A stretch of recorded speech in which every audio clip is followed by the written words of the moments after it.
सुखी रहने का मंत्र। संसार में अधिकांश व्यक्ति दुखी हैं, कोई किसी कारण से तो कोई किसी बात को लेकर खिन्न है, लेकिन उनमें से अधिकांश के दुखों का मूल कारण यही है कि उनकी आशा, अभिलाषा, उपेक्षा और आकांक्षा की पूर्ति नहीं हुई है। इसका अर्थ यही है कि जिसके पास जितना कुछ है उसे लेकर वह असंतुष्ट है या उसमें संतोष के भाव नहीं है। संग्रह की प्रवृत्ति संतोष न होने का सबसे बड़ा कारण है। व्यक्ति के पास जो नहीं है उसकी चाह और जितना कुछ है उससे अधिक की कामना रखना ही व्यक्ति को दुखी करने का प्रमुख कारण है।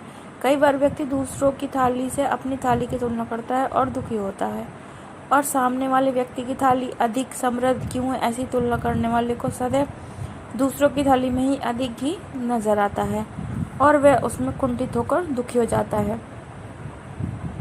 व्यक्ति इस बात पर ध्यान नहीं देता कि जो वह चाह रहा है या जितना चाह रहा है उसके लिए आवश्यक प्रयास, पुरुषार्थ या परिश्रम वह कर भी रहा है या नहीं। इस संबंध में हमें पशु पक्षियों के व्यवहार से शिक्षा लेनी चाहिए।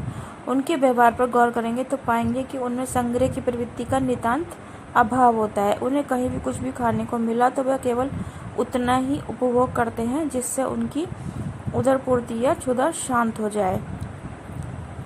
स्पष्ट है कि यदि हमें संग्रह की प्रवृत्ति का अभाव है तो हमारे पास जितना कुछ है उससे हम संतुष्ट हैं, तो हम संसार के सबसे सुखी व्यक्ति हैं। अतः सुखी रहने के लिए मन में सदैव संतोष का भाव रहना चाहिए। संतोष का भाव रखने या संतुष्ट होने का अर्थ ये भी नहीं है कि हम नया पाने या नया करने का प्रयास अथवा श्रम ना करें। वस्तुतः हमें मन में संतोष रखकर नया पाने या नया करने का प्रयास करने की आवश्यकता है। कहा गया है कि संतोषी सदा सुखी। संतोष से ही सुख की अनुभूति की जा सकती है। यही सुख जीवन को सार्थकता प्रदान करता है।